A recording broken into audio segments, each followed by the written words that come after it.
Si tu veux te faire des vacances de rêve, il y a pas de problème avec ça, mais si tu es un tout petit peu malin, tu peux te faire des trucs, mais une tuerie pour pas si cher, quoi. Par contre, et oui, c'est sûr qu'il va falloir, apprendre à parler anglais, il va falloir apprendre, à fouiller sur internet, les différentes combinaisons, de billets d'avion, pour arriver, à partir, dans, je sais pas lequel pays, pas trop cher, où il y a des plages, absolument fantastiques, pour une bouchée de pain.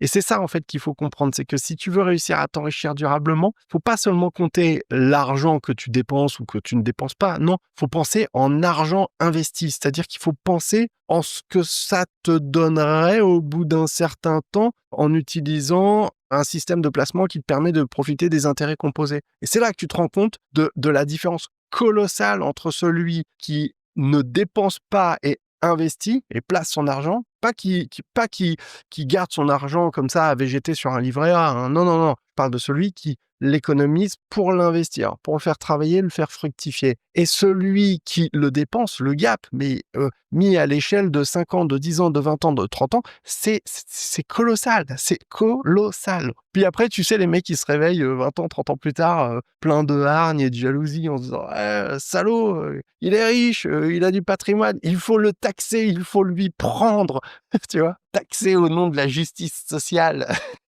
Comme ça, on sera beaucoup plus égaux et donc on sera beaucoup plus heureux. Et oui, c'est bien connu.